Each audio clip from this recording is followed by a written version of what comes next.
Capitalist Death Parade! Capitalist Death Parade! Capitalist Death Parade! Welcome to the Capitalist Death Parade with your hosts Joy Marie Mann and Josh Radio Hedge, a podcast where we discuss the dystopian hellscape of capitalism that we call our home sweet home. Hey, how's it going over there, Joy?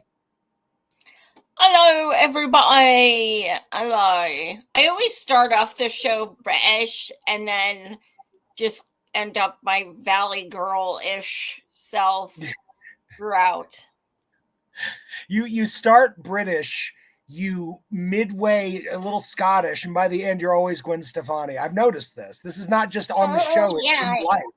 In life, you are that way. I always end up Gwen because I'm just a girl. It just. You're welcome. You're welcome. Sign up for Patreon if you will. Maybe if I get more patrons, I will stop doing my Gwen impression. Now that is what do they call those? That's an incentive. I like that. Yes. Mm-hmm. Or if you sign up and become a new patron, you can tell me you want to hear it more. We'll let you decide. Put it in the comments. You know what I want. Don't do it. What's that? Oh, I didn't say anything to you. All right.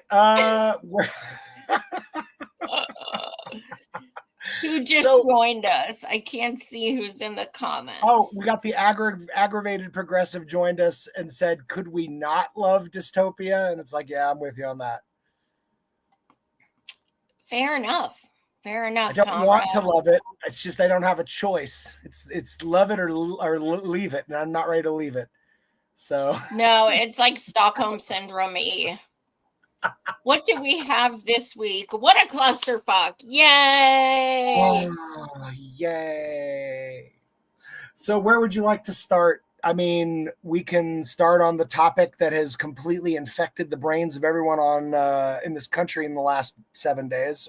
Do you want to start there? So we will start with Kirk, but I'm telling you straight up, I am so fucking sick of hearing about this twat waffle that like after we talk about it tonight, I am fucking done. Like, I'm done. I don't care anymore after tonight. Like, I just don't care. There's so many more important things.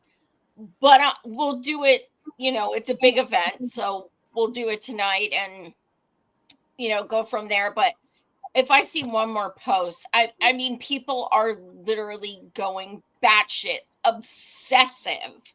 Just fucking obsessive about this guy. And it's we'll get into it later in the show, not just how the obsession is affecting, your regular overly online folks, but how it's trickling down on a local level. We'll get to that later. Mm-hmm. So we'll start right out if you'd like. Now you got a James Lee video. You want to start there?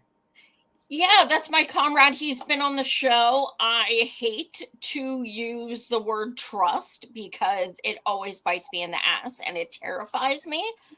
But if you're going to trust a journalist now, as in today and present time, I would definitely subscribe to him. He does incredible research, and he's very thorough and I just really enjoy his videos. He's a cool dude. So I'm definitely going to ask to have him back again. He's definitely, he's making waves and I love to see it. Yeah. Let me get it rolling here. Actually, go ahead. You get it rolling. Do what? You got to share it. I shared it to you. Now you got to share it back. Oh,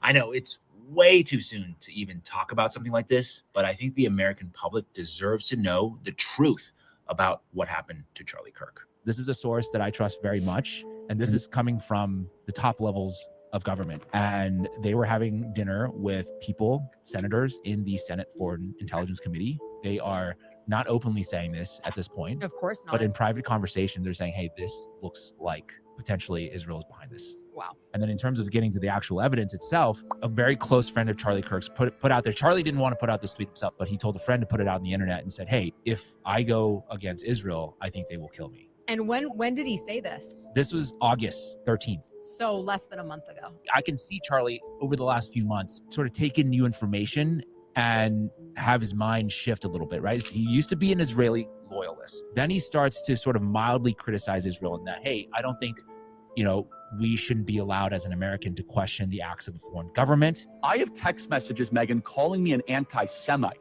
I have less ability sometimes online to criticize the Israeli government about backlash than actual Israelis do.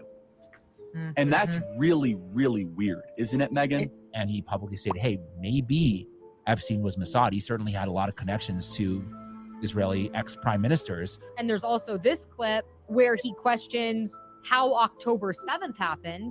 Was there a stand down order? 6 hours? I don't believe it. Israel's the size of New Jersey.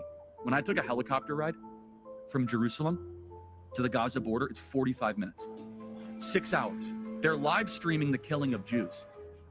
Did somebody in the government say stand down? That is a legitimate, non-conspiracy question. I mean, this is a big problem for Israel. Charlie Kirk was maybe the most influential figure on the right, especially with people under the age of 30. Mm-hmm. And when you start to have somebody that influential as a conservative is say, hey, we need to maybe reassess this relationship. There's something weird going on. This is a warning to people in the media to say, hey, you need to stop this right now because you could be next. I mean, I do consider the source when I read things and I listen to people, and James has done some incredible reporting. And even that aside, okay, I know it's very divisive as far as was, the terrorist state of Israel involved or not. I don't know. Crazier shit has happened. That's for fucking sure. I do know that it's very interesting that he started, I'm not going to say attack. I'm going to say questioning. Yeah. And you're not allowed to fucking do that, especially when you've been a staunch supporter in the past. Like, going against the terrorist state of Israel is one thing, but if you've been a staunch supporter and then question them, that is like, holy fuck, you are beyond disrespecting us. I was thinking, Candace Owens has been more outspoken than any other right-winger, and she has been outspoken for months and months and months and months. So my first thought was, why wouldn't they have done it to her? Because she's been, no doubt, the most outspoken, and then Tucker Carlson after her.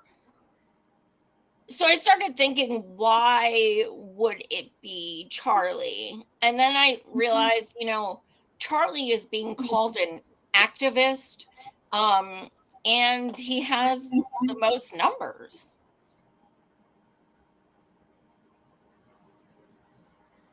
I'm so tired though of the whitewashing of his actual purpose. It's like saying that he's like a free speech activist is a really lovely reductive way of avoiding what free speech he was active for, or he was an activist for. It's like I didn't get the clip of it. I should have got it together, but I saw a clip from his final episode of the Charlie Kirk Show. And on the final episode of the show, he was throwing down fake statistics that were racist. And then he made racist comments on top of his fake statistics. He said he said 2 out of 5 black people will go to jail in their lifetime. And that number needs to go way up. And what I'm saying is like, we can argue all day. Was he a good person? Was he a bad person? Did his penis work? Obviously, he got 2 kids. But does that make his speech not horrific? I don't know. I'm tired of everybody just acting like, oh, he's a free speech advocate. No, he was a racism advocate. He was a misogyny advocate. He was a transphobia advocate, homophobia advocate, genocide against homosexual advocate. You're like not a good person, not a free speech warrior. You want to label a free speech warrior. Like it's Well, like if they were saying David Duke just really cared about free speech or something. You know, it's like, what are we doing here? I think that's, that's the difference between, right wingers and free speech than, so-called left and free speech. They're very much, we know what we're saying is offensive, so we're going to say free speech. And we're very much like free speech, like literally free speech. Like, we're calling out the terrorist state of Israel and we may be deported for it. Like, we're free speech. Does he have the right to say all that fucking disgusting shit? Yep, he had the right to. Does he have the right to not have consequences? Nope. You can say whatever you want, but you also have to accept the fact that there is going to be pushback. There's going to be people offended. There's going to be people who are outraged. You are not free from consequence. You're free to say it. Yeah. That's about it. Break this down into like a more of a microcosm of what you'd experience on a smaller level. But like if somebody like Charlie Kirk were at a bar full of people and he were running his mouth and just saying wildly racist stuff, somebody's going to walk up and punch him. Now imagine if instead your views, instead of just going to a small bar full of people, went to the entire world. Now you've got more than just a few people who are a little saucy and a little angry at your words. Now you could have millions of people hate watching you. Like, obviously that increases the odds of some sort of agree with violence used in this way. I think it's horrific. I think he had every right to say the awful, gross things that he said. But at the same time, it's like you have to realize that if you push this kind of violent rhetoric, you can't be surprised when violence foments in your reality. See, I don't know. I'm very torn about that because at the end of the day, we're all fucking adults. If you are that impressionable that, someone can be like, you should hate someone or you should listen to me and I hate these people and it'll bring you to that point, then you're a fucking sheep. Then you're pathetic. Yeah. So, I don't know. And that's who people like him prey on. They prey on the people who are, who are fucking zealots, who are fucking, just obsessed with being followers. And, any rational human being, any free thinker would be like, I'm going to make up my own fucking mind, which is why a lot of us left the Dems party.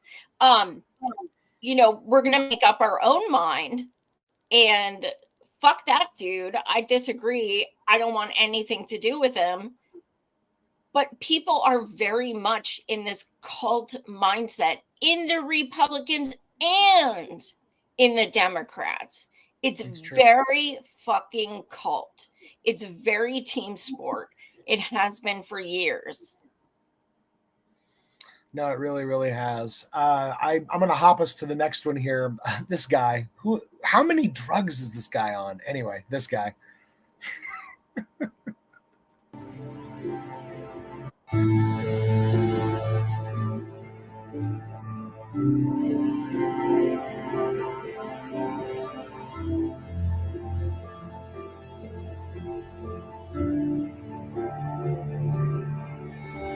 I mean, people want to insinuate that this dude had something to do with it, but I think he's just on a lot of drugs. Okay, so here's the thing. I admit I did a fucking rabbit hole. I admit I got fucking sucked in, okay? This dude is looking in the direction and cheering. Cheering at what? No, I'm sorry. That's fucking sus. Don't tell me that's not fucking sus. No, it's crazy suspect. But imagine if you really, really, really, really didn't like Charlie Kirk and you'd done a lot of psychedelic drugs, and suddenly Charlie Kirk is no more, and you turn around and there's the guy with the gun on the roof, and you're like, hey, that's all I can figure, because it doesn't make sense. Why is he there if he doesn't like him that much? Why is he there? Because we're a crazy bunch of motherfuckers and we're into hate watching now. And let's be honest, he wasn't go there outside and protest. No. Watch from out there. Look how close he was. No, look how close he was to the tent. He was there to debate or just make a scene and say something stupid. But who knows? He was there to debate. That's being presumptuous. It is, but it's the assumption since he was that close to the tent, and that's where the people were coming up to take questions. I'm just saying, that's my guess. I don't know. It's fucking weird. Dude was cheering. I don't fucking know. No, he's suspect as fuck, but he looks high as balls. I've been to so many festivals. This guy is on drugs. I'm just saying. Lots of them. Well, I wouldn't be surprised, but I'm just saying, like, he turned to the exact location and he's like, yeah, like, no shock, nothing. Like, it's immediate. He's not like, holy fuck. And no, it's like, he's like, he doesn't need to snap out of it. He's just like, yeah. All right. I'm going to make a complete assumption here. Maybe he wasn't looking at the shooter and cheering. Maybe he was looking at like a big purple dinosaur on a skateboard and cheering. Again, look at how high this guy looks. True. Maybe there was a guy on stilts, or like, maybe there was a hot chick taking her top off. We don't know. We don't know. We can only assume that she was hot, but we don't know. All right. And it's a matter of perspective. You know, more footage is going to come out, and then we can go from there. And if we see those titties, then we'll know the truth. All right. We'll know. Let's go to this next video. Do you support his death? I do. You support his death? Fuck Charlie Kirk. You support Charlie Kirk being killed? Yes, I do. On the day he died, you're here at a vigil for Charlie Kirk, and you support his death. Do you support a Nazi? No, I don't support a Nazi. Charlie Kirk wasn't a Nazi. You support his shooter? Yep, sure do. Free him. You support Charlie Kirk's shooter? Sure do. He does all a favor. Would you shoot somebody like Charlie Kirk? I would have killed him myself. You would have killed him yourself? Okay. Not a great thing to say on video, first of all. No. But this is what's driving me mad. And I put a post on Facebook, and holy fuck.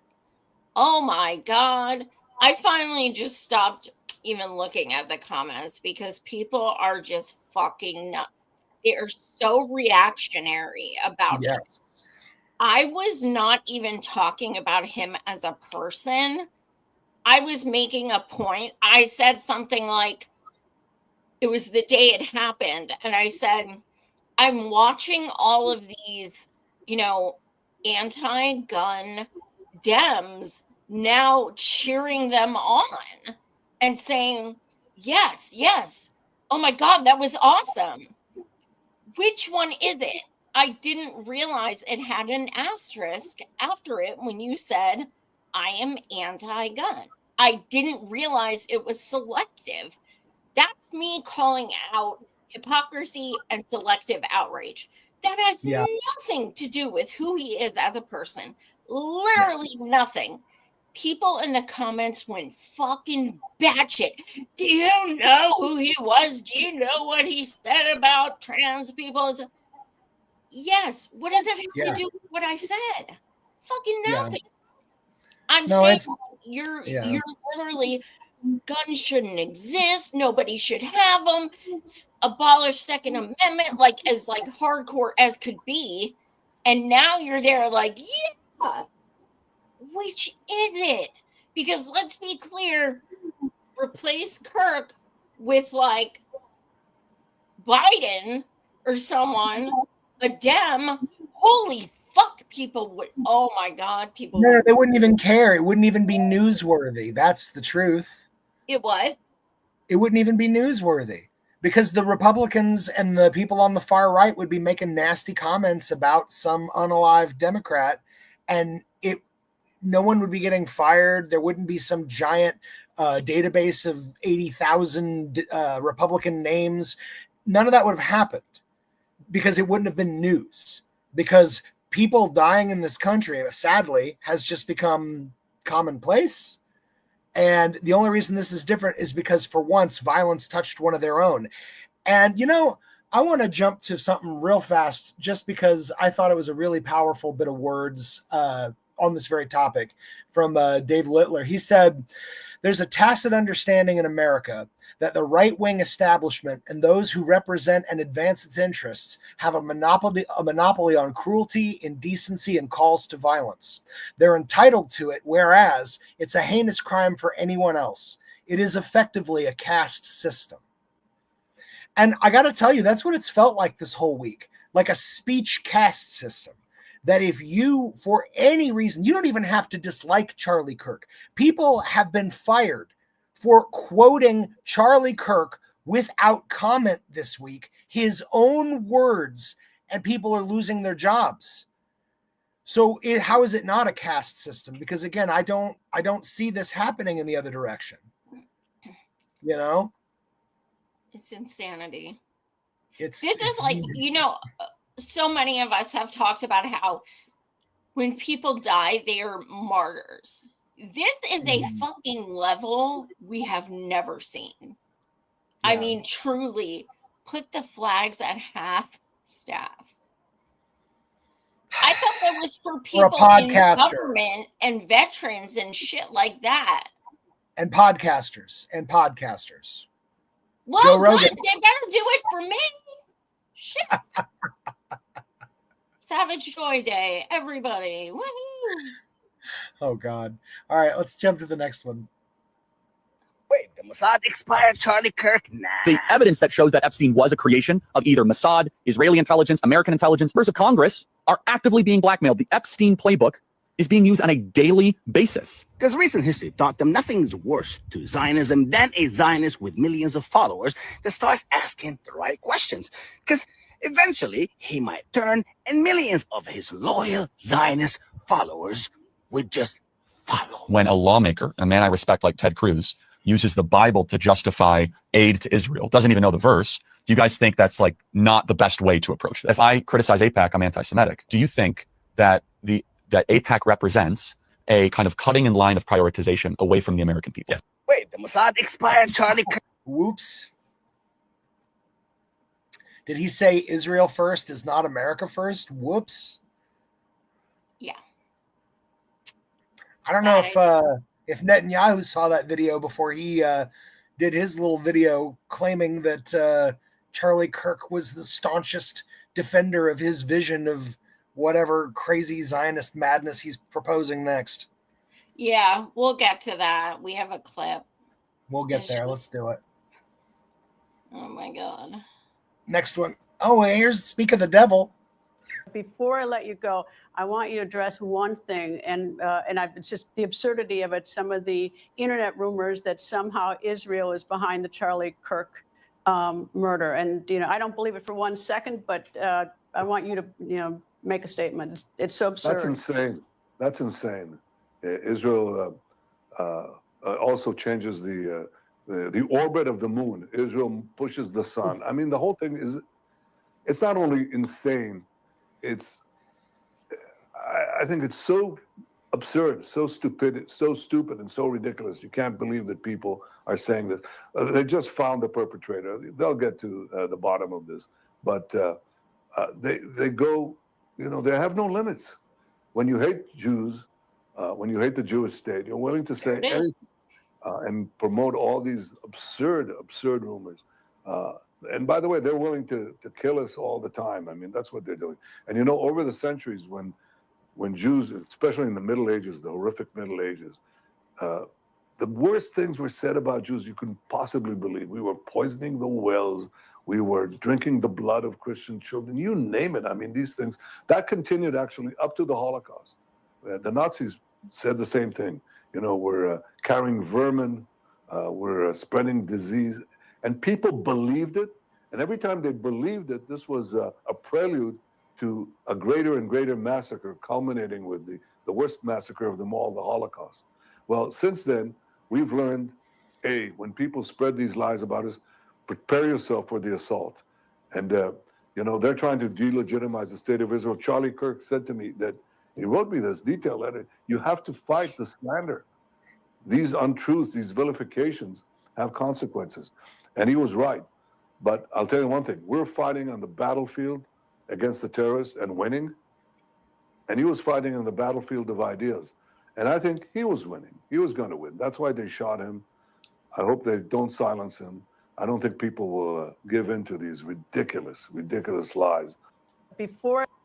So, like, first of all, as someone who's interviewed people for over 8 years,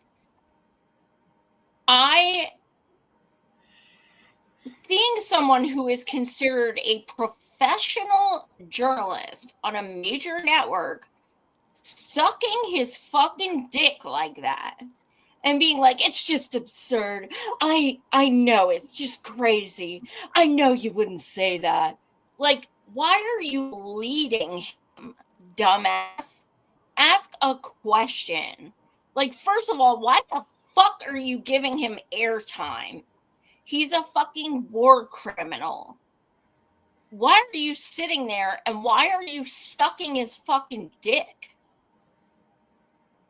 Disgusting. No, it's pretty amazing to watch just how it never ceases.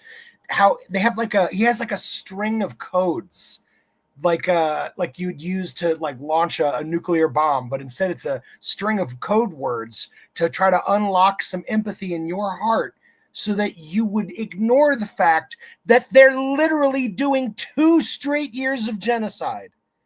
Like, and I swear to God, when I see people like him speak, I believe in magic because it does work for some people, and somehow just weaving some words together, it's enough believe for some in what? people. Magic. Oh, because like it's like he's just throwing some words together, and like a spell, people are just like, that's the truth. Netanyahu said it, and it's like he's the least honest person on earth. Every lie is a confession.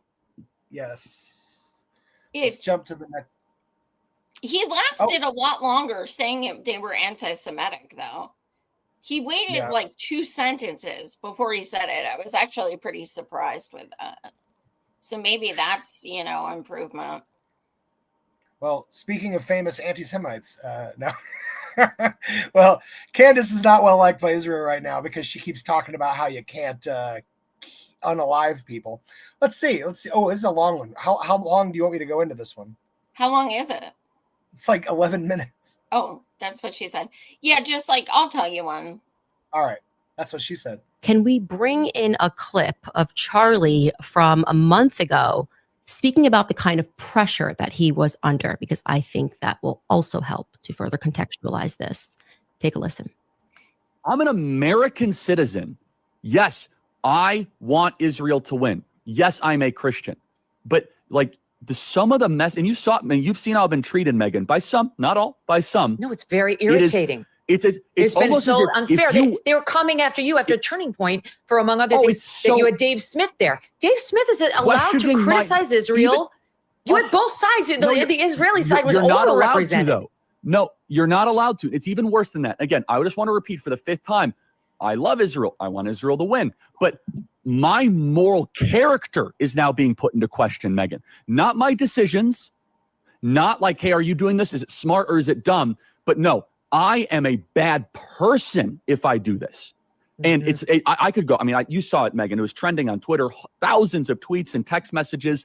And if I were to be charitable and generous, I will say the people that are attacking me are in a hyper paranoid state because they're at war, and war tends to make things black and white, and you're a hammer looking for a nail. So I'm trying to be charitable, Megan. Literally, I'm trying to cut as much slack as I can, right? They go, okay, what would it be like if all of a sudden I'm starting to see a pattern of behavior similar to what my grandparents saw in 1930s Germany online? How would I behave? So that's like my charitable kind of overcompensation spirit. At the same time, I'm like, but it's not defensible to be dumb, right? No, it's not defensible to be dumb. And he was under an increasing amount of pressure, not just people telling him, oh, well, I'm upset with who you're inviting, but flat out telling him that he was not allowed to invite certain people to his events. They were threatening to pull out money. Charlie was getting a lot of really nasty text messages, and many of them pertaining to Tucker Carlson and Candace Owens. But Tucker Carlson was really the focus when it came to America Fest. How could Charlie allow these debates about Israel to take place? How could he allow Dave Smith, who, by the way, is Jewish, how could how could Charlie allow this other position to meet the stage? Because obviously when people start to hear the debates, what Dave Smith is saying sounds so rational, but it was up to Charlie to not allow those things to happen. And you can stop it now. But yeah, and you know what? And I've said it once and I'm going to say it again. And if it pisses people off, I don't give a fuck. Between Candace and Tucker, they have more fucking balls when it comes to Israel than all of the Dems combined. Period. It's so sad, man. Like I hate constantly having to see the people that I genuinely I don't have a lot of respect for the Tucker Carlsons or the Candace Owenses or the Marjorie Taylor Greens of the world, because I see the kind of things they advocate for. But when I see them standing up and taking on humanitarian causes before damn near any Democrats, that is so discouraging. Because again, I don't consider myself a Democrat anymore. I don't vote Democrat anymore, but I grew up there. That was like the place that I found my political compass, And the idea that, like, even though 92% of the entire Democratic base now opposes how the Democrats are handling Gaza, still the Democrats won't change course. But you see, these folks are willing to. And that's so discouraging. It just makes you feel like you are abandoned by humanity, just basic humanity. I mean, all it does for me is prove yet again that I made the correct choice when I Dem exited and told them all to eat a bag of dicks. I'm not surprised at all. I think you shared at one point the post you made to the DNC when they were asking you for more money or something, and you pretty much, God. I think you literally said eat a bag of dicks or something. Oh yeah, yeah, it's good. And they always send stuff with like paid postage, right? They would send stuff like paid postage, whatever you send back. So my friends and I would get stacks of fucking junk mail and catalogs and shit, and put it in and mail it back, so they'd have to pay like dollars, and be like, fuck you, I'm not taking your stupid survey. And no, I'm not giving you any fucking money. Oh man. It was the little things. I mean, what do you do when you're fucking broke? Like when we were at Occupy DNC and a bunch of people did a fart in. That's what you do. That's what fucking broke people do. They eat beans and they all fart on Hillary supporters. That's what our comrades do. Oh my God. That's creativity. They may have money, but we have ingenuity. Even though we ain't got money, I'm gonna fart on you, honey. I'm sorry, I had to do that. All right. All right, on to the next one. We had to take a moment of levity there. Counting gang violence. Great. Counting gang violence. Great. Counting gang violence. Watch the guy in the black on the bottom right. Great. Counting gang violence. Great. Counting gang violence. Great. Counting gang violence. Great. Counting gang violence. Great. Counting gang violence. That's fucking weird. Yeah. It's really fucking weird. Like, it's down to the millisecond. I mean, of the videos that you sent me, like I said, hippie guy, I blew that one off. But this one actually is very interesting, because notice that, like, the flinch of the crowd, even when the gunshot goes off, he doesn't. He seems to almost be like prepared for it, like he were the one holding a weapon, even though, again, I don't see it, but I don't know. He acts very strange, perfectly in time. So, and I'm not saying this happened. I don't know anything about weapons. I don't fucking know. I'm straight up. I don't fucking know. But is there something, let's say for, the sake of discussion, because like I said, I'm not accusing, I don't know. Is there something where this guy could have been pressing that and it could have came out of someone else's weapon? Now that I don't know. I mean, like that seems, I don't know, maybe, but that takes a lot of extra steps. I don't know though, because he doesn't seem to have anything. No, I mean, but it could be that he's I was thinking, like, what if he is okay. So you've seen all this conspiracy happening around this. This is obviously going to be the next JFK kind of conspiracy moment. That's just happening, and it's happening right now. We're seeing it. To me, this dude is going to ultimately be seen as a potential second shooter. So basically like a grassy knoll backup gun. I don't know if he's the one that shot. I don't know if he shot at all, but it is weird when you watch it that the whole crowd does one of these when the gun goes off, but he doesn't, as if he were, again, prepared, and that motion went with his, being prepared to do the motion.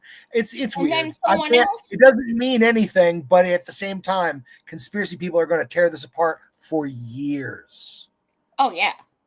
And then someone else stated that it sounds like it could be maybe he had something to make that noise. And that's where, the actual noise came from. But I'm like, I don't think that makes any sense, though. Because if you shoot a gun, it makes noise. Yeah, I don't fucking know anything about weapons. But there, to me, all I could figure was, and this is what my brain drew the conclusion on by looking at that weird video.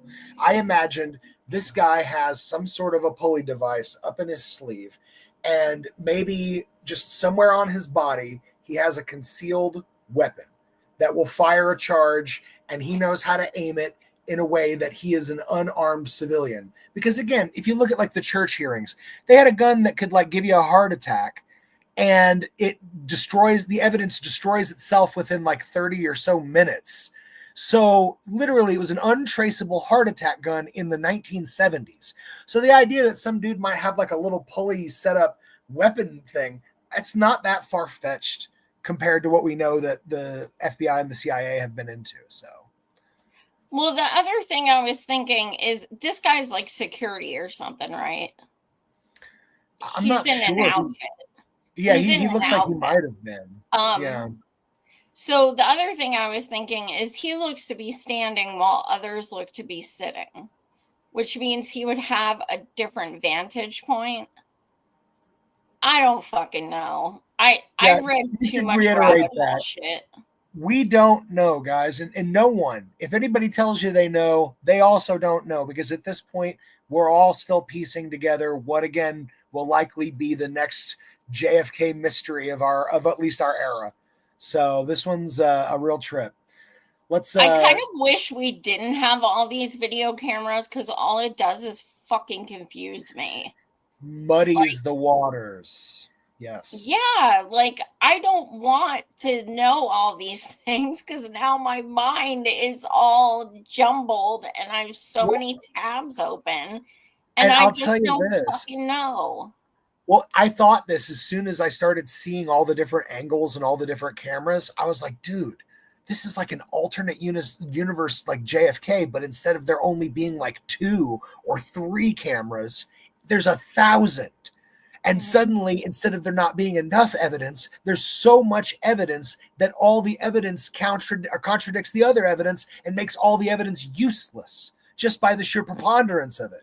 And I'm just like, wow, I've never experienced something like this. Like it's weird. It's a different kind of, I wanted to include it, but I had so many things that I sent you, so I didn't include it. But there was this young kid, maybe in his teens, I don't know, and he was being interviewed, and he said, I was in the third row. This is what I saw, blah, blah, blah. And Kirk's security team literally went up to the kid on live TV and started physically assaulting him to get off of the camera. Why? What the fuck is that? Wait, this was before the shooting? No, after. Oh. But they didn't want him to say something. I don't know. It was fucking like they physically assaulted him to take him away from the camera. It's fucking nuts. It's on my Twitter. All right. It's absolutely nuts. That's crazy. We got one left. This one's 19 minutes, so you let me know. I'll tell you when. Okay. Did Israel kill Charlie Kirk? The alleged shooter is now in custody, turned in by his own father. Case closed, right? A lone gunman, a young man chasing infamy, the assassin of one of America's most popular political activists, the most viral political assassination in modern history. But there's an issue, a very serious issue. Given how authorities have handled this investigation, we can't treat their information as concrete. So it begs the question, what if there is more to this story? Shortly after Kirk's assassination, speculation of Israel's involvement spread like wildfire. The claims were so viral that a Newsmax journalist was forced to ask Benjamin Netanyahu himself during an interview where he appeared agitated and nervous as he denied the allegations. Before I let you go, I want you to address one thing, and it's just the absurdity of it. Some of the internet rumors that somehow Israel is behind the Charlie Kirk murder, and I don't believe it for 1 second, but I want you to make a statement. It's so absurd. That's insane. That's insane. It's not only insane, I think it's so absurd, so stupid, and so ridiculous. You can't believe that people are saying that.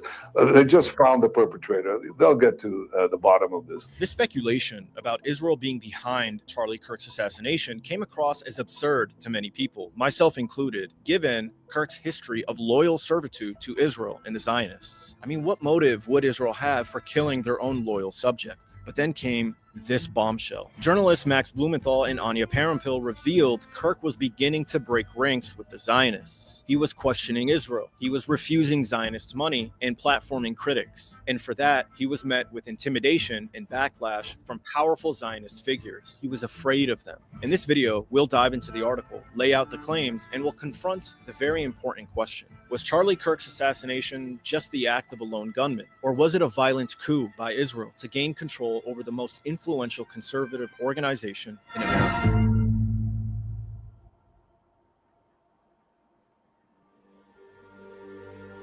There's a famous expression in Latin dating back to the classical period when attempting to identify criminal suspects. Cui bono, or who benefits? This question comes to mind when considering whether or not Israel is responsible for arranging Charlie Kirk's assassination. To even consider whether or not Israel may be responsible, you first have to believe that they somehow benefited. Therefore, for Israel to benefit from Charlie Kirk's assassination, Charlie Kirk would have to no longer be of benefit to Israel. To many, including myself, Charlie Kirk was a loyal and beneficial propagandist to Israel. He spent his entire career spreading the myth of Judeo-Christian values. This country was founded on a Judeo-Christian construct, which is a gift from the Lord, and we must honor that. He routinely claimed Israel was America's greatest ally and propagated the false claim that Palestinians never existed. What you trying to say? I don't think the place exists. What? Because it doesn't. It's called Judea and Samaria. It's not called Palestine. It's a non-existent place. All of this serves Israel and Zionism. And the organization he founded, Turning Point USA, received tons of financial support from Zionist donors, including the David Horowitz Foundation. He repaid his wealthy backers over the years by unleashing a relentless fire hose of anti-Palestinian and Islamophobic diatribes, accepting propaganda trips to Israel, and sternly shutting down nationalist forces challenging his support for Israel during TPUSA events. So the idea that Kirk was somehow becoming a threat to Israel was absurd. But as many social media users have pointed out, Kirk was, in fact, showing signs of evolution. The same kind of evolution that saw personalities like Tucker Carlson, Candace Owens, and Megyn Kelly, to name a few, change their tune in regards to America's relationship with Israel. According to the Gray Zone, as Israel's genocidal assault on the besieged Gaza Strip drove an unprecedented backlash within grassroots right-wing circles, where only 24% of younger Republicans now sympathize with Israel over the Palestinians, Kirk began to shift. At times, he towed the Israeli line, spreading disinformation about babies beheaded by Hamas on October 7th and denying the famine imposed on the population of Gaza. Yet he simultaneously ceded to his base, wondering aloud if Jeffrey Epstein was an Israeli intelligence asset, questioning whether the Israeli government allowed the October 7th attacks to proceed in order to advance long-term political goals, and parroting narratives familiar to his most vociferous critic on the right, streamer Nick Fuentes. Back in July, Turning Point USA held a student action summit for young conservatives in Tampa, Florida. As head of the organization, Kirk would decide who to platform at this event. In a decision that enraged Zionists, Kirk decided to platform Israel critics Tucker Carlson, Megyn Kelly, and comedian Dave Smith. At the event, Tucker Carlson made several incendiary comments, taunting the Zionist billionaire Bill Ackman. How did Bill Ackman get $9 billion? Bill Ackman, a pretty impressive guy? I know Bill Ackman. No! Bill Ackman's like well-connected and super aggressive. That's it. Serving in the IDF should lose their citizenship. Because you can only really pledge your loyalty to one person or one country. That's just a fact. Like anybody, by the way, who serves in a foreign military should lose his citizenship immediately. There are a lot of Americans who've served in the IDF. They should lose their citizenship. You can't fight for another country and remain an American, period. Megyn Kelly suggested that Jeffrey Epstein was an Israeli Mossad agent. So he was an American, which leads basically three options: MI6, Saudi, or Mossad. Yep. Which one would you choose? I guess Mossad, given his connection to Ghislaine Maxwell. So what does that mean? Well, I mean, it's possible that that's the reason everything's getting buried, that there is some treasure trove and it's getting buried because... How many people here believe that? Raise your hand. Okay, I'd say about half the hands think that it's being buried because of an Israeli thing. And Dave Smith heavily criticized Israel's genocidal actions in Gaza. Because it's not a war, it's the destruction of a captive people. Gaza's been occupied since 1967 by the Israelis, and they're now just slaughtering the people there. On social media, Zionists went into a frenzy, denouncing Charlie Kirk as a traitor. The Jewish Zionist Laura Loomer tweeted, "After this weekend, I'd say he has revealed himself as a political opportunist. Lately, Kirk has decided to behave like a charlatan. It really is shameful, and honestly, I am just disgusted with the constant flip-flopping on the right." In the Times of Israel, a blogger called Kirk out for promoting anti-Semitism. Quote, "Charlie, what are you doing? You know the difference between good faith critique and coded anti-Semitism. When people obsess over AIPAC while ignoring Qatar, China, Saudi Arabia, the UN, that's not objectivity. That's targeting. Leadership also means knowing when a conversation is no longer a conversation, it's manipulation. It's how the seeds of Jew scapegoating get watered, not by swastikas, but by just asking questions." Finally, she warns, "Charlie, don't abandon your post. You've stood for truth when it wasn't easy. Stand now with Israel,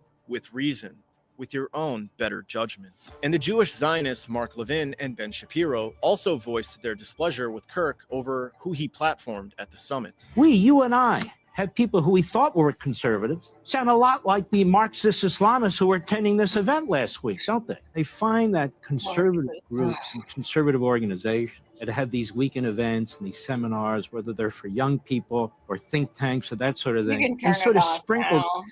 Well, there you have it, folks. Charlie Kirk is Hamas. Well, yeah, obviously. Of course. My God. I mean, you can be more than one thing at once. Like, you're Hamas, you're a Marxist, you are anti-Semitic, you're also an Arab sympathizer, though, as well. You're just all the things. Yeah. They always use Marxism as a pejorative, and it's like, they don't fucking know. Like, they'll be like, uber liberal Biden. And it's like, he was a fucking Republican. What are you talking about? Exactly. And he was like basically a far right Republican because he was okay with genocide. So he was definitely not in any way, shape, or form a leftist or a Democrat. Hilarious. But yeah, I mean, I think there are some good points here. I mean, that's why I keep coming back to the fact that like he was this loyalist who turned down AIPAC all of a sudden and was questioning things on live TV to millions of viewers about, October 7th and stuff. And that you cannot question October 7th above all. That is the one thing you cannot do to a terrorist state of Israel. That is the ultimate. And seeing him kind of have the balls to question it. Well, I mean, I don't know how anybody couldn't question the Hannibal Directive. I mean, just the concept alone is so atrocious. So that you find out, and that like commanders in IDF admitted, yes, we deployed this method. It's like there's no defending it. It's beyond defendable. I don't know. Truth came out. They knew it was going to happen 2 days beforehand. All of these things. Kirk was still a fucking Zionist. He was still trash, but that doesn't negate the fact that he was questioning some of the most powerful people in the world. He was a Hamas-leaning Zionist. He was a Marxist. He was a Marxist, liberal, left-wing, radical. A radical. I heard that he had frosted the tips of his hair pink. That's what I heard. That's what I heard. I don't know. If it's on the internet, it's got to be true. So. Oh my God. All right. So we talked in this video, or one of the previous videos, about Fuentes, as right now he is getting a lot of attention because the shooter appears to have been pretty steeped in Groyper meme culture. So here was Fuentes' response. Are you ready for this? You're not ready. I have no idea who that is. So I'm glad you're showing this because I literally have no fucking clue who this is. Okay. So Nick Fuentes is the guy who has been scooping Charlie Kirk's audience because he's an actual Nazi, like literal open white nationalist. Oh, yeah. Okay. See, that's what I didn't understand because his last name sounds Hispanic. Yeah, right. He needs to work on removing a few vowels from his name, make it a little more American. Anyways, here's Nick Fuentes' response. Hold on. They hate that I have a Revolutionary Guard. They hate that I raise my fist and the Groypers go into action. It eats them up, because they got money and they got shows and they got stuff, but I got shooters. They hate that I have a He is fully embracing. I have no idea what's going on right now. I have no idea what is going on. This guy started showing up on my feed about a month ago. And I was like, I did click on it, I admit, because I thought, who is this kid with the toupee? And I clicked on it and I was like, no, that's what I thought. And I was like, why is he playing dress up to sit behind a desk? And like, I just found it weird. So I clicked on him and my first thought was, this guy's voice, it's making my ears bleed. I fucking can't. I don't care if he's saying the most intelligent thing in the world. I can't. I lasted about 30 seconds. And I just saw his post just blowing up more and more. And I thought, well, he's got to be trash the way people are, like worshiping him. Yeah. Basically, think of it this way. Every dog whistle that Charlie Kirk deploys on the daily basis, this guy makes fun of Charlie Kirk for deploying dog whistles and not just going out full-chested and saying it. That's his shtick, is Charlie Kirk is a fraud. He doesn't actually believe these things. I do, and you do. So come with me. And I mean, it's freaky stuff. It's freaky. So isn't he now kind of new though? Because I just started seeing him like a month ago. He's been around for a few years, but I don't understand. Like he gained this huge chunk of prominence after an event where it should have been the end of him, but instead it seemed to launch him. And it was when he made some awful comment right after the Roe v. Wade decision, where they destroyed Roe v. Wade. And he made this comment. He said something like, looks like your body, my choice. Is what he said. And so a bunch of angry ladies doxed his ass. He went and he hid in his mom's basement. Oh, And there were yeah. you remember all this? Yeah. And so this dude, I thought there's no way anyone can survive looking this weak and this much of a fucking giant pussy that he's living in his mom's basement hiding from angry women because he said your body, my choice. But then that event gave him such notoriety that he is now like countering Charlie Kirk from the right, from a further right, a Nazi right, a Reich, if you will. Yes. Oh my God. It's just mind blowing. So I want to jump into my topic, which connects to all of this Charlie Kirk stuff. And I was talking to a loved one today, and I was telling him how, you know, a lot of the news feels so nebulous, so not connected to our real lives. Like even Gaza is so far away, or LA so far away, or DC so far away.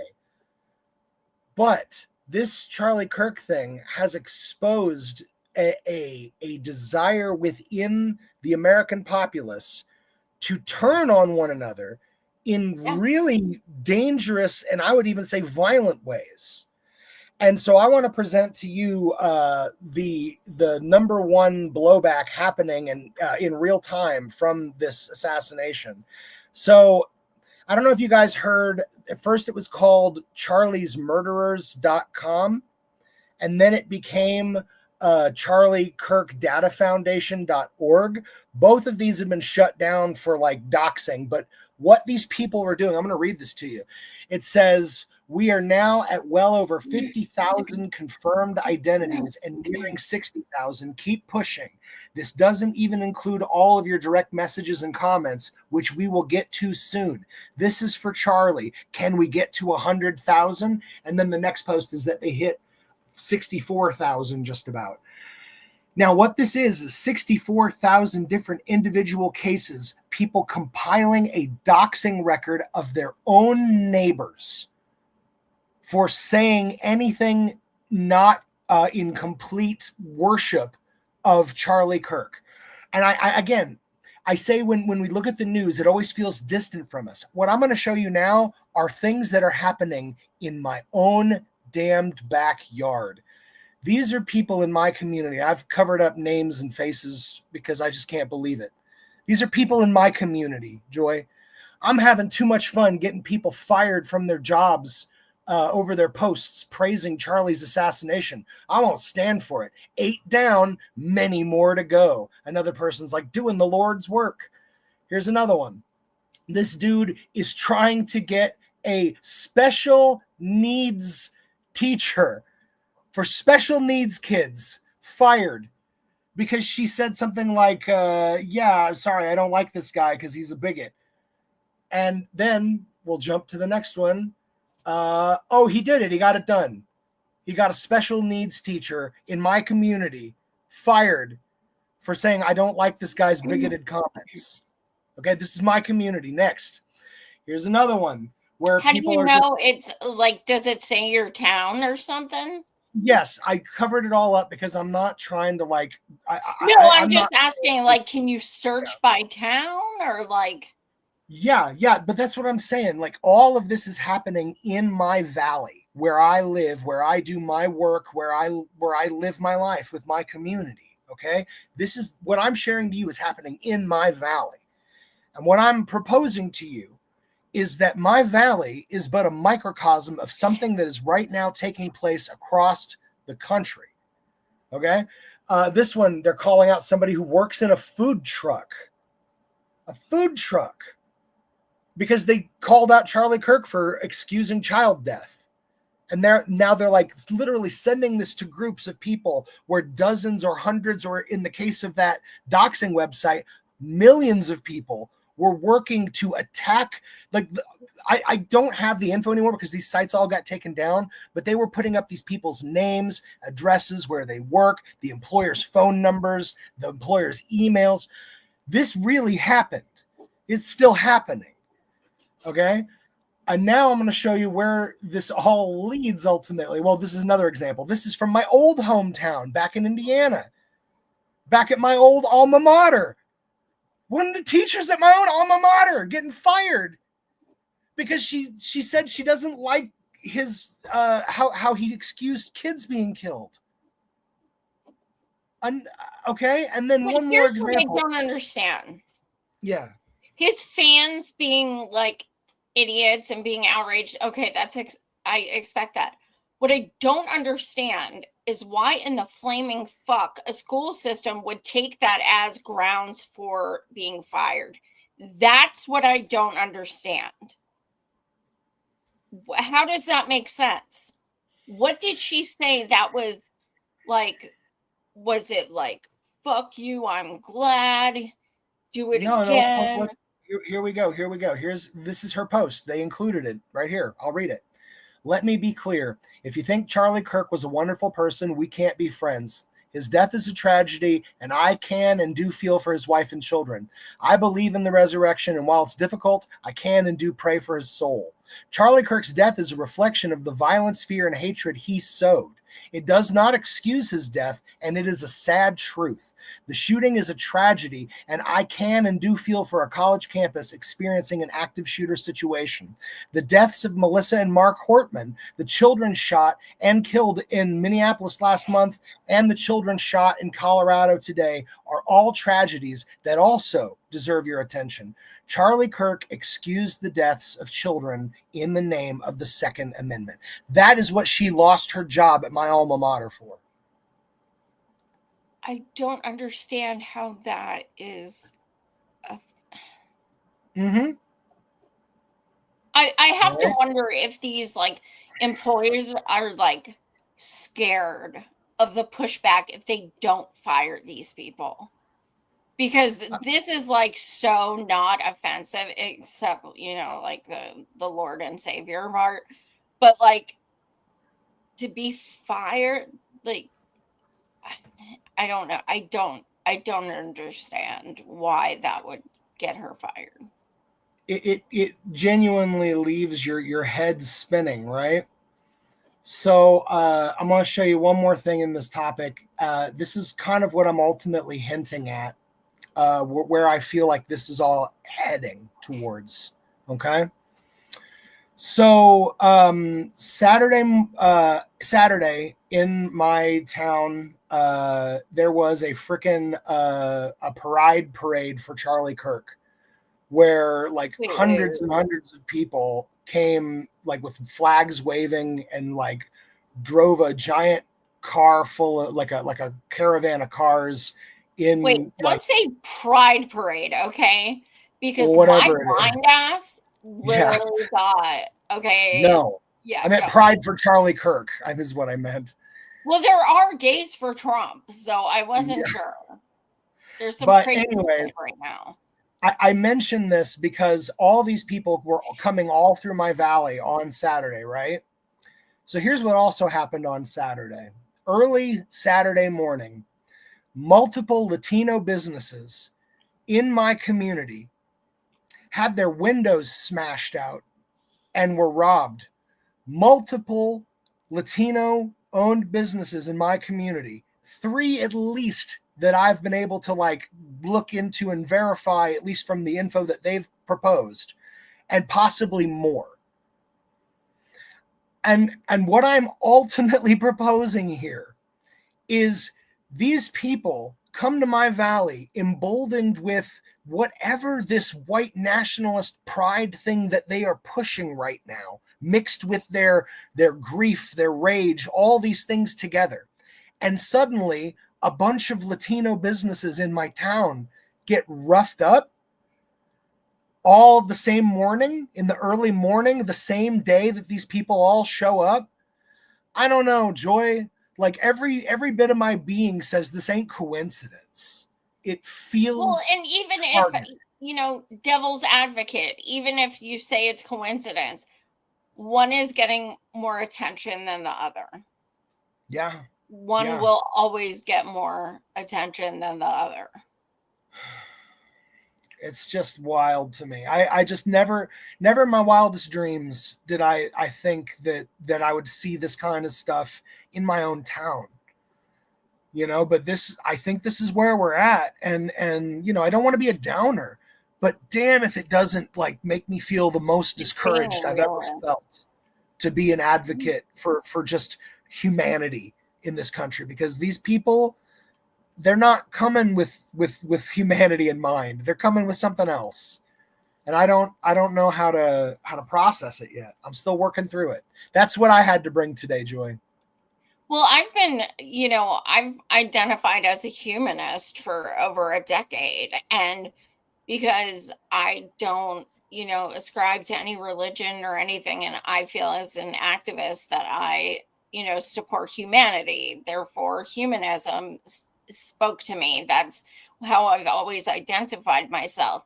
However, the past 2 years, I have wondered, can I call myself a humanist? Because for years, and I mean years, I haven't used the word hate in so long. I mean, probably at least 10 years. Not even I hate that food or, oh, I hate that movie. I didn't use the word hate because it's strong. It is a very strong word. But I catch myself using it now. I hate the idea of, I hate Biden. I hate Trump. I fucking hate Netanyahu. I hate them, with all of my fucking soul. And as someone, am I still a humanist?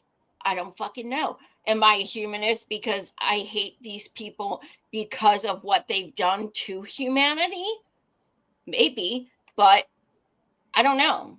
But I know the past 2 years have changed me very, very much as far as how I look at people and how I identify. All right. Let's jump to the next topic. Are you ready to jump to your next one, Joy? Let's go. Let me see. We have, I can't see, 47 people watching. So we need some smashes of likes and shares and subscribes. Why don't you take a few comments before we go on? Oh, we got a really good one here. Someone's blaming the left for all political violence in our chat. It's true. As we all know, all leftists are the only violent people. And if you look at the actual stats of mass shootings, it's always left-wing violence, never right-wing violence. So don't look into that because you know the truth. Yeah. Thank you. I mean, it's valid. Thank you so much for educating us and posting that important statement. Thank you so much. Absolutely. Thank you. You will actually be one of our nominees for the end of the show. And if you don't know, you don't know. But you will if you but you find out. Look around and find out. Anyway. That's right. Brett Boyle from CA also said, right versus left crap is contributing in a big way to the downfall of our society in North America. It's part of the problem, not the solution. And I agree. Absolutely. This is about literally top versus bottom, not left versus right. We need to all concentrate on who profits from us going back and forth at each other like that. I've learned so much from going door to door, and speaking to people that I may not associate with, speaking to Republicans, speaking to people who I don't agree with anything with, but you know what? They need health care. They need higher wages. They need the same exact things that we do. And it's getting to know these people and actually speaking to them that you learn that this left versus right shit is exactly, you are so spot on. That is so true. And we're falling for it.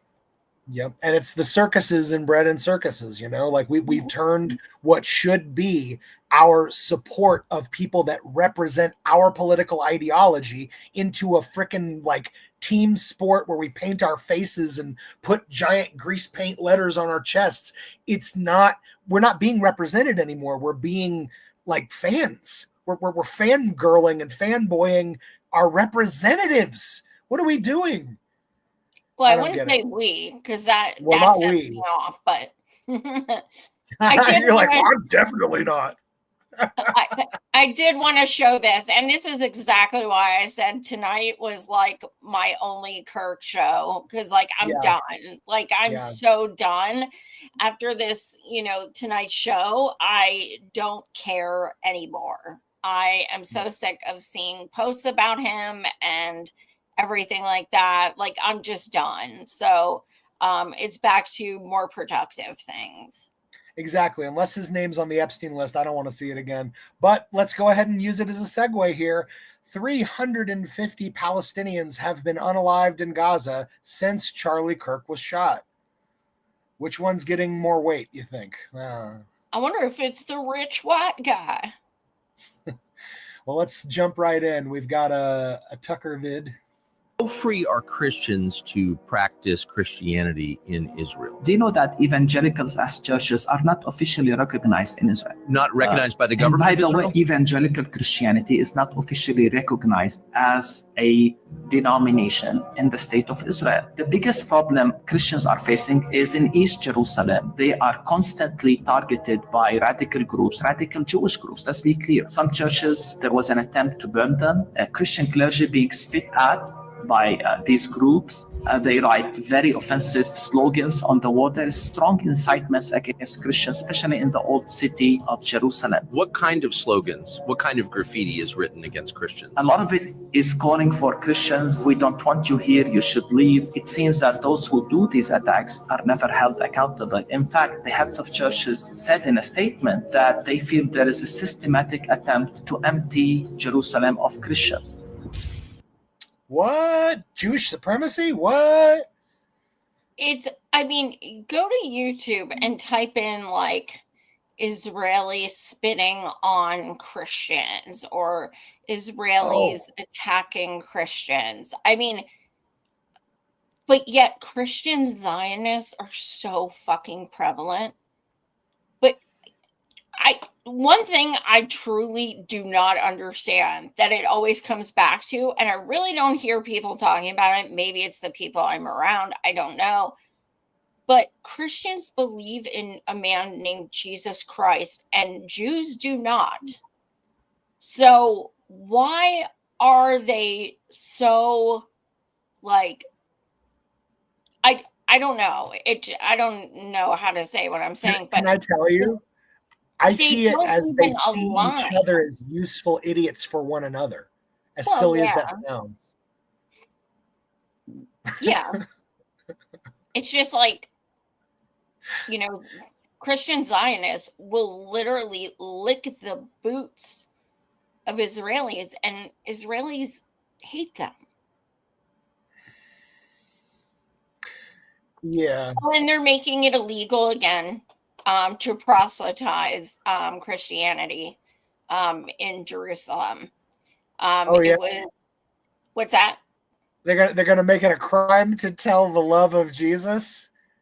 3 years ago they did, and now it's happening again. You will go to prison if you talk about Christianity. Talk about it. Okay. What if I were singing and I'm like, Jesus is just all right with me? Do I go to jail? Yes. See, I'm devil's advocate over here. I would do that just because I think the idea of going to jail for Jesus is hilarious. That's hilarious. And I'm literally wearing devil horns, and that is hilarious.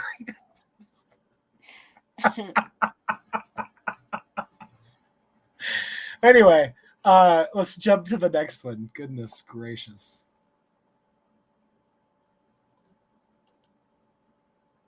Everybody needs to know what America is doing to Ireland because just 6 hours ago, things escalated even more. Just a few weeks ago, I talked about how Ireland is voting on legislation to criminalize engaging in financial transactions with illegal Israeli settlements in the occupied West Bank. At the time, just a couple weeks ago, US politicians started threatening Ireland about this on X. Well, now, just a couple hours ago, Ireland stated they're moving forward with the legislation, regardless of the threats from the United States. The reason this is such a big deal is because Israel is terrified of this happening. Israel is worried that if Ireland passes this legislation, then other EU countries might also begin to pass this legislation. Building settlements, colonization, it's a business enterprise. If it's not financially feasible, Israel can't do it. Now, this is where things have escalated. This week, 25 US congressmen flew to Israel. AIPAC paid for every single one of those trips. It was 25 Republicans. Next week, it's going to be about 20 Democrats. While they're in Israel right now, these congressmen, at Netanyahu's request, are urging the Treasury Secretary to investigate and take action against Ireland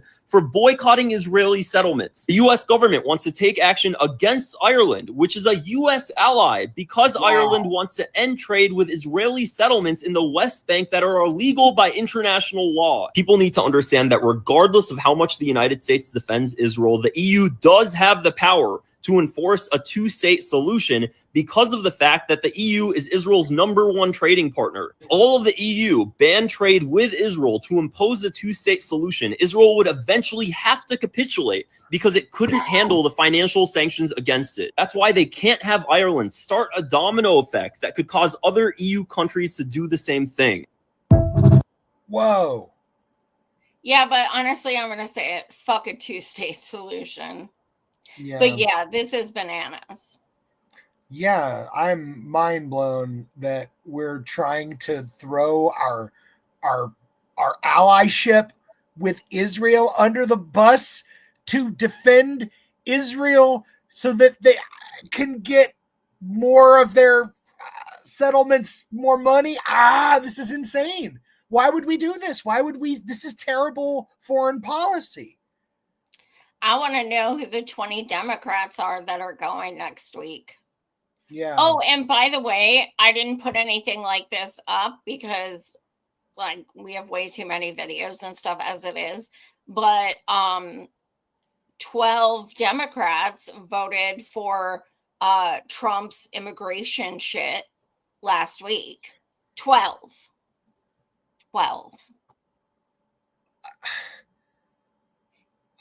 I can't get my head wrapped around this shit, Joy. Why is it when the Republicans are in the minority, they stop everything, but when the Democrats are in the minority, they vote with the Republican majority?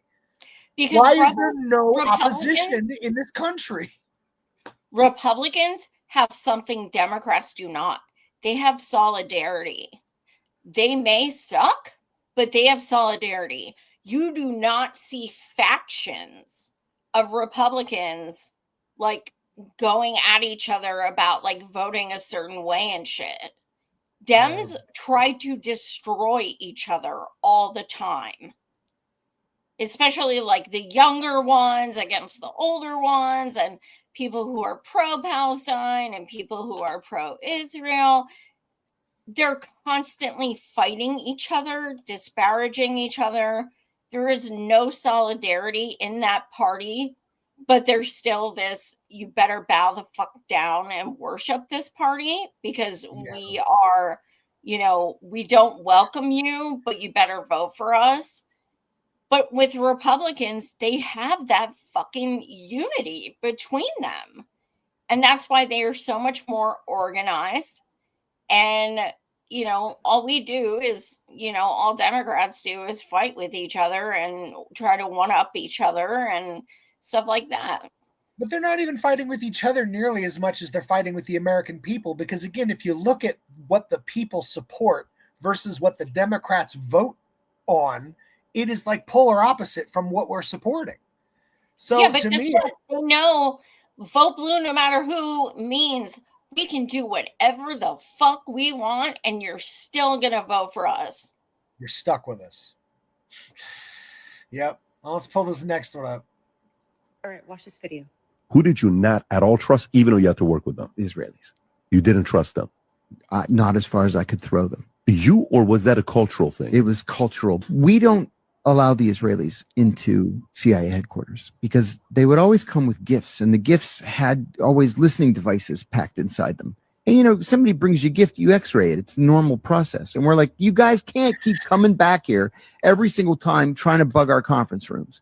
So no more. So, and was it easy to x-ray and see that they had bugs in them? Yeah. What percentage of the time did gifts have bugs in them? 100%. Be quiet. No, seriously. Are you kidding me? Absolutely not. I wish I was. 100% of the time they brought gifts that had bugs in them. Yeah. And we're like, okay, no more. You can't come on campus anymore. Will you guys joke about it with them? You're like, dude, what are you doing? Yeah. What is this? We So would was say, it like a "Come on, joke? Come on, you guys. No, they were serious. They were hoping one would slip through. John, was that across the board with everybody that didn't trust them the most? Oh, yeah. What percentage of guys you work with didn't trust Mossad? 100%. The guy I sat next to at headquarters and his wife went on a tour to Jerusalem. They were absolutely lovely people. They were declared to the Israelis. So the Israelis knew that they were CIA officers, and they went to Jerusalem for a 2-year assignment not to work against the Israelis. We don't work against the Israelis. That December, they go to a Christmas party at the ambassador's residence. And when they get back to the house, people had taken shits in all their toilets and left it unflushed. Yeah. What? Yeah. Why? They drive back home, and when they get home, the dog is whimpering under the dining room table. Somebody had cut his tail off. Like, why? They're just dicks. If they do this to the people they call their allies, imagine what they're doing to Palestinians.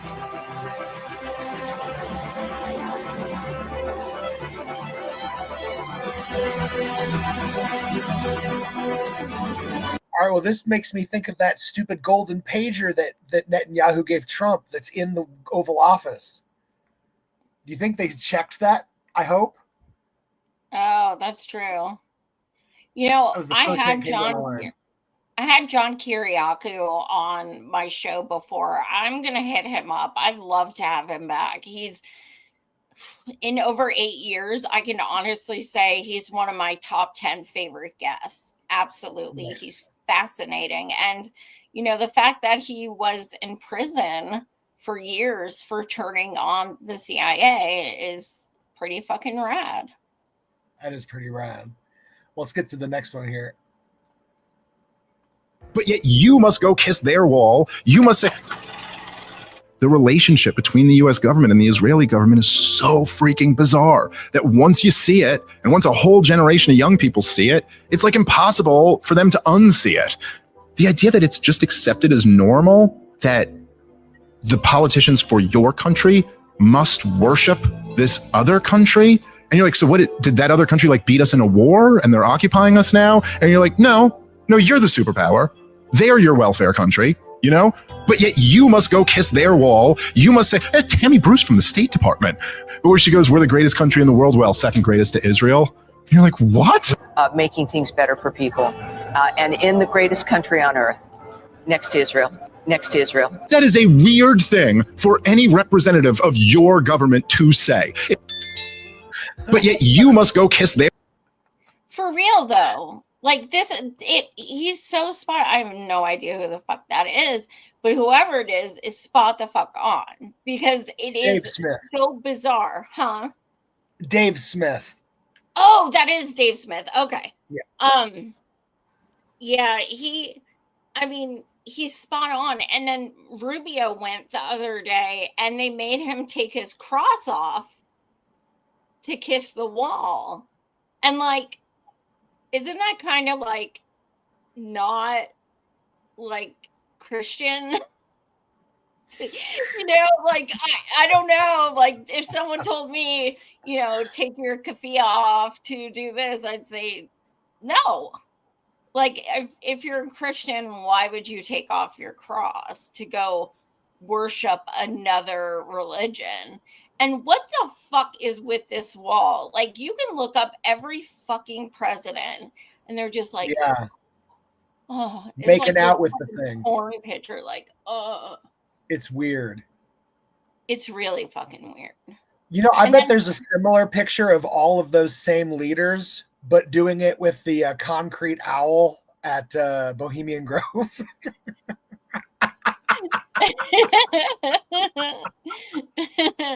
Feasible. All right, sorry, I just had to get a little conspiracy jab in there. It's fun. Oh, hey, who's this? It looks like Mr. Javier Bardem, my favorite. He's so good.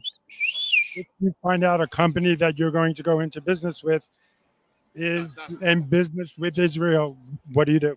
I won't work. I cannot work with somebody that's justify or support the genocide. I can't.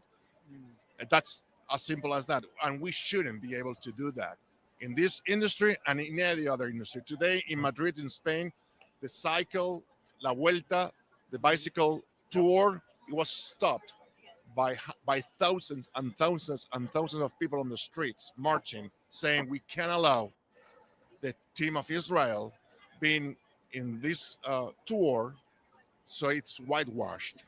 No, the world has changed, and what we are witnessing is a genocide. In, as I said in your show, in 4K, alive on a daily basis. This has to stop. Yay.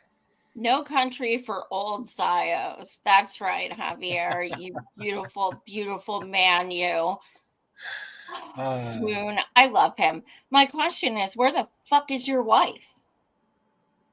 Like, where's she at, bro? Maybe she's just out of frame getting schmoozed up by other reporters. Who knows? You know who he's married to, right? I forget.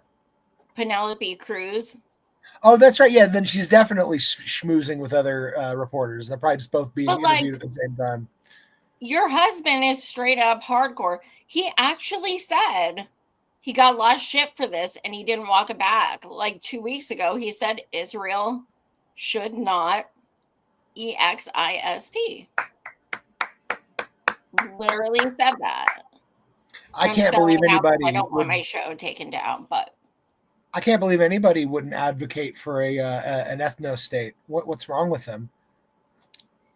I just freaking love him so much. So they are actually over 8,000 signatures right now, or 8,000 signatures of people in film who have signed up that they will not work with anyone Israeli in film, television, writing, etc.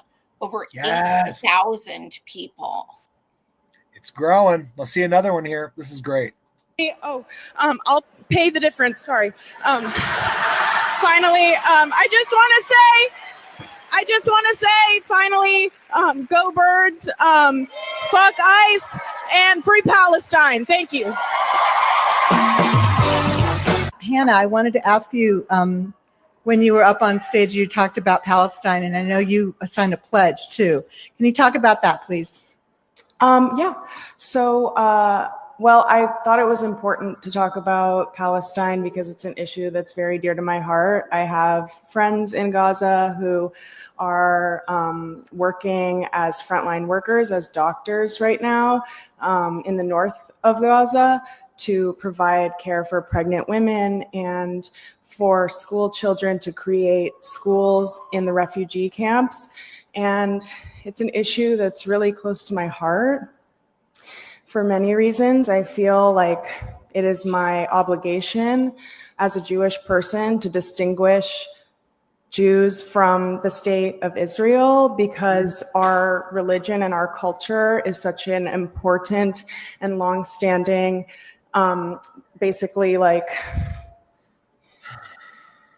institution that is really separate to this sort of ethno-nationalist state. And in terms of the pledge, it's like many movements, boycotting is an effective tool to create pressure on the powers that be to meet the moment, you know? So the Film Workers for Palestine boycott does not boycott individuals. It only boycotts institutions that are directly complicit in the genocide. So yeah, it's important to me and I think it's an important measure. And so I was happy to be a part of it.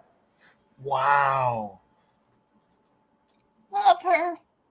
Dude, she just made a fan out of me. Like, I know, like I had no idea who she is. I wonder if she's local to me though, because she said go Birds, and that's usually what we call the Eagles in PA.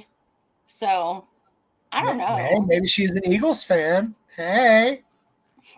I'm not, but I mean, because Okay. You're no fun. All right, we got But this I next am one. gonna watch her show now because she kicks ass, and I love how like nervous she was. It was very endearing. She seems like Yeah. a total sweetheart. And the more Jewish people who speak up like that and differentiate the, call on the difference, our religion is not what Israel is. Like, these are definitely separate entities. The more that they say that, the more that non-Jewish people will hopefully realize that them going around calling people anti-Semites as Christians, maybe they shouldn't be doing that. No doubt. No doubt. Let's pull up this next one from James. James, Over the rainbow, why then, oh, why can't I? 50 states, one Israel. What is that? Well, the state of Israel just posted this on their Instagram a few hours ago. Quote, the 50 states, one Israel delegation has landed in Israel. 250 American legislators will spend the coming week in Israel and experience it as it truly is by doing this kind of thing, which I guess is required for all U.S. government officials. Okay, I just want to point out to everybody that since Charlie Kirk was assassinated on September 10th, the U.S. government has blocked the Epstein files release, passed an amendment that banned the Pentagon from boycotting Israel, proposed a bill from Marco Rubio to revoke passports for critics of Israel. The House also approved $650 million for Israel's missile defense. And as you just saw there, Marco Rubio visited Israel. And now, once again, there are 250 legislators in Israel at the 50 states one Israel delegation being serenaded with Somewhere Over the Rainbow, a song known as a Project Monarch trigger for mind control MK Ultra slaves to activate them to do bidding against their will. And this is all totally normal, right? That last I bit have threw me a never little bit. heard what's that? That last bit threw me a little. I've never heard that ever. Now I have to look into it because that's kind of fascinating. I gotta say though, the idea that like you're just chilling and then like Wizard of Oz comes on the TV and suddenly you're like some Manchurian assassin or something. That's kind of funny. That's kind of funny, but I don't know. Oh my God, flying monkeys. Yeah. It's kind of fascinating. I gotta pay no attention to the man behind the curtain. I gotta look into that shit. This is gonna be my last post on TikTok. And the reason for that is twofold. The first reason is something you probably know. The second, you may not. The first reason is that tonight at midnight, there's going to be a new algorithm update that is called the M2 update. The M2 update is to prevent harmful and misleading content from making its way onto your For You page. This internal algorithm they'll be using to monitor all content that goes out is going to be monitoring what's being said and the sentiment within the message. And if you were to take a random stab in the dark at who is going to be running this new algorithm, who's going to be on the cybersecurity side on the back end, it will be none other than these guys that were hired within the last 12 months. Number two, the part you probably don't know about is there's a lot of rumors going around, and we'll see if it's true, that every video that's ever made its way onto TikTok is going to be put into this system to be filtered and analyzed to see if anything we've posted in the past wouldn't fall under the M2 guideline. Accounts will receive strikes, community guideline violations, and if the current rules still apply, 3 strikes can mean your account is permanently banned. So let me go ahead and use all the words. If Israel continues to run a genocide, if billionaires and elite continue to use the usury model and fractional reserve lending to sift away money from the poor to the rich, if the Epstein list and those that have already been incriminated as being a part of it continue to get away with what they've done, and as long as the entirety of the Gen Z generation continues to get gaslit by a tyrannical government that's making them seem like they just need to work harder to get what they got, even though nothing is the same, I will continue to talk about it. Dang. Insanity. Crazy. Yep. So this is kind of a funny. We usually like to end things on a funny, and this is pretty fucking funny. Right, mate. Can I ask you a couple questions? What are you doing here today? What agenda you got? Agenda. I just wanted to ask why you're waving an Israel flag at a British march. Ah, so would you wear an Afghanistan flag to the English march? No. No. Would you wear a Syrian flag to the English march? No. Would you wear a Hamas flag to the English march? No. No. Why are you wearing an Israel flag? It's deeper than what you're thinking, brother. You're just a young man. The Christian country we call Great Britain and England. We are Christian, yeah? Israel's a Jewish land, though. Israel, you said Britain's a Christian country, but Israel's a Jewish country. So why have you got the Israel flag? I don't get it. Oh, I see, right. Because Christianity and Judaism are quite related. Well, what's this got to do with the Israel flag? I'm confused. I don't know. You're far too complicated for me. I don't really care. You don't know why you're waving the Israel flag? I do know. Why? I do know more than you little cunt. I'm waving the Israeli flag. If I had an IDF flag, I would be waving that against Arabs. IDF's a terrorist organisation, though. No, the IDF are not a terrorist They are. organisation. They're killing children. What? According to you cunt. No, I've seen the videos. You ain't seen the videos? How dare you call the IDF terrorist? Wow. The simplest question: why are you carrying that flag? You can't. Like, really? This kid's great. He is great. I forget his handle.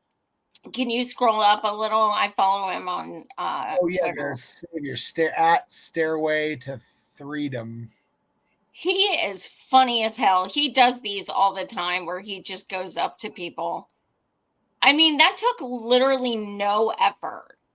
You know, he's like, would you wear a Lebanese flag? No. Well, hey, before we jump to our funny end, I wanted to throw one thing that actually gave me, I don't know, a tiny taste of hope. I saw an actual state senator of West Chicago actually like going at ICE. And honestly, like, this is a real video. This is real. I haven't seen much of this yet. Not real fight. This made me happy. Tell everyone to stay in their houses. Don't open your doors if you're gonna watch.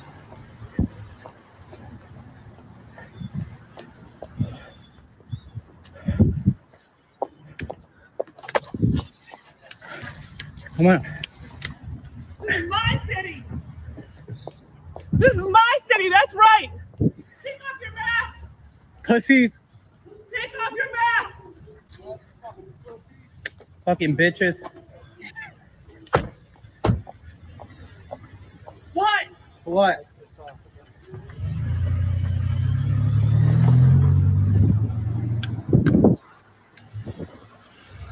Stay inside of your houses, everyone. Do not come out. Stay in your houses. Quédense en su casa. Tienen derechos todos. No salgan si no hay una orden firmada por un juez. Who is it?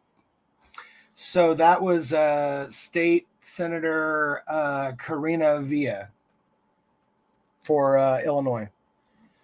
But yeah, man, she went right at them, got right in their face. I want that. That's all I want. I'm tired of like, hey, I sent a letter that you didn't respond to. Like, call them pussies. Say, show me your fucking face. Like, call out, why are they secret cops? Call out how that is against the damned Constitution. You know, like, I just want more of this. This is all I ask for, is for people to just fucking show some sack and just call out fascism when you see it. I don't know. That You know, I'm was my not little like hopeful as, thing. as What? like, you know, I'm not like as praise of not like a. I don't really praise politicians for anything. No. And You don't have to. my mind, just goes to, well, she had a camera there, and this is my city. Well, it's actually not. It's the people's city. That's me. I'm just. I hear you. I appreciate anybody literally getting in the face of ICE, because these dudes are not fucking around. Like, she has some privilege because she's literally a state senator, but she also knows that these people might have the IQ of like 48 and they might just tackle her anyway. Yeah. So she's still putting herself at risk. And I don't know. I'm still grateful to see somebody at least yelling on these motherfuckers' faces, because you should. And then one last piece of good news, because everybody needs good news. They dropped the terrorism charges on Lee, me. how you doing? Hey. How you doing, Kirk? That's all. I just What wanted is a little it? bit of I can't see. hey. What? What is it? Oh, it's just him being perp walked out of the courtroom, but they dropped the 2 different terrorism charges on him. Oh, yeah. No, I can't. I'm like blind and stuff, so. I know. Yeah, they're just perp walking him out the What? courtroom like they do. All right, so I've got the funnies. Are you ready for the funnies? Let's go to the funnies, people. And I see. Let me see. I can't see. 63 people. Smash the like, smash subscribe. And now we're going to play a hot jam that I want everyone to dance to. Yeah, feel free to dance along. Uh-oh. Now is the time for your friendship to end. Be it your sister, be it your brother, be it your cousin or your uncle or your lover. If you have a racist friend, now is the time for your friendship to end. Yay, I love If you anti-racist have a reggae. racist friend, that's a jam. That is a jam. Okay, That's so awesome. a few announcements. First of all, buy my fucking book. Yes, so Temujin Kensu, my new book. My dear friend I've interviewed for over 5 years, wrongly imprisoned, still almost 40 years later and counting. He was thrown in solitary this week.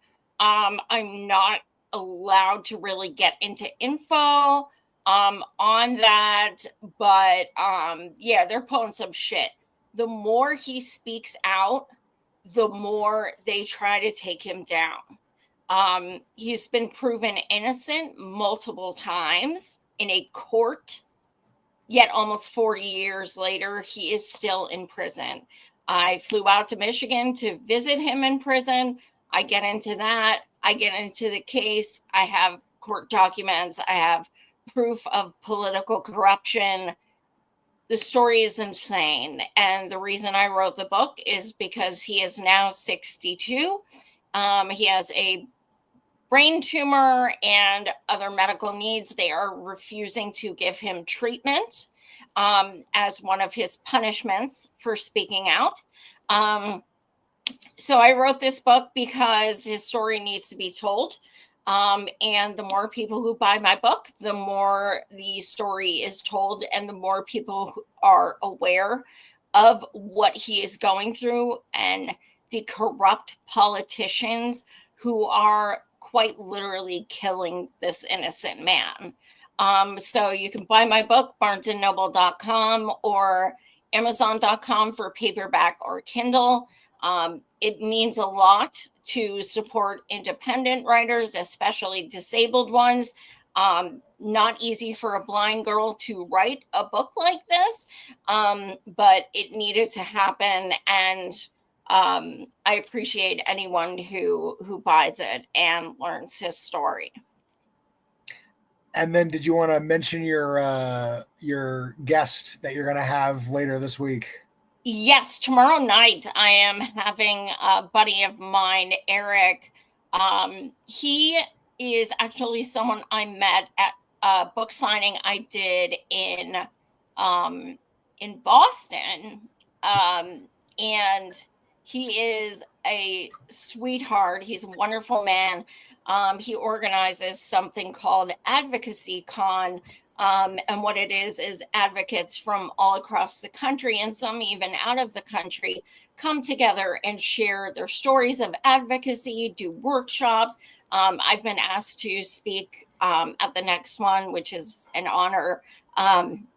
He actually, he has a true crime podcast about his baby brother was murdered and they never caught the person. And it's been 39 years. So, he's been through it, and he's turned that into advocacy and activism. So he's joining me tomorrow night so we can have a discussion about the case, where it stands, what he does with his advocacy, how people can get involved. I'm looking forward to it. So tomorrow night, 9 p.m., tune in to join myself and Eric. And then Saturday, I'm not sure how many people I have in Harrisburg, PA area, but I am doing a book signing on Saturday, which I'm really excited about. It is a mom and pop bookstore that is honestly one of the coolest bookstores I've ever been in. And they have cats. Do you have the meme for that promo? The meme for the what? Oh, I might have forgotten to put it up because I'm fun like that. They are. It's honestly one of the coolest bookstores ever. I'm gonna take pictures of that. It's so cool. But yeah, I like doing book signings at mom and pop places. So yeah, if you're in Harrisburg, PA area, come and check it out on Saturday. If you have any suggestions of places, you want me to do book signings, let me know. I'm thinking about doing one in Pittsburgh because it's just a 6-hour train ride from me or something. It's not bad. But let me know. And again, please buy my book. It is so important that people learn Temujin's story. So I think that is all my announcements. I wanted to real quick throw in, hey guys, if you want to help out, we could always use help. We run a 4-day-a-week free food kitchen. We're feeding anywhere from 150 to 200 people on average lately. So it takes a lot of plates. It takes a lot of bowls. If you can help, HawthorneParkPotluck.org. We appreciate anybody that wants to help us get this community fed. It's getting done. We're doing it. Oh, and we got a person that we need to march everybody off the cliff with. Who's your nomination this week? The guy who correctly pointed out that the left are the ones responsible for all the violence. Yes, that treasure. We will nominate him. Kind sir, you are a gentleman and a scholar. Truly. You are. I just cannot thank you enough for enlightening us as well as the other people in the audience for just stating something so profound. I will take it with me always. I mean, he's right though. You can't trust the left. I mean, I literally have devil horns. Don't trust me. Please do not trust me. I can't be more clear on this. It's true. Well, my nominee this week, Kash Patel, was already having a hell of a week with the bungling of bungles with how he handled the Kirk thing. But today, I don't know if you saw him on testifying on the Hill. My goodness, man. He, about the Epstein thing, said straight up that there are no clients, that no one was ever trafficked to anyone. So he became my nominee this week. I'm just like, you son of a bitch. I heard he might be getting fired. He looks like it because he's a complete idiot. He always looks like he's surprised and or going to shit his pants.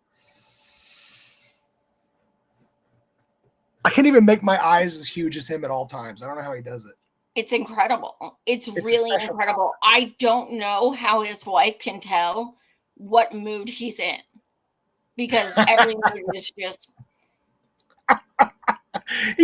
He looks like a 5-year-old that just had a quarter pulled out from behind their ear at all times, and it's just the funniest look to me. I don't know. A 5-year-old that's just totally took a poop in the corner and doesn't want his mom to find out, and he's just like, oh no, she's home. She's like, what is that in the corner?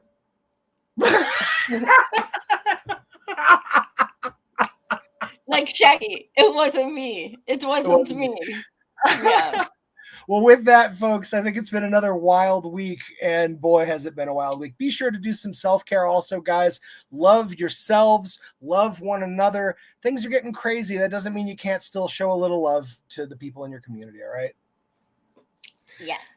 And much love to all of you. Thank you so much for tuning in. Smash like and subscribe, and tune in tomorrow night for my show with Eric.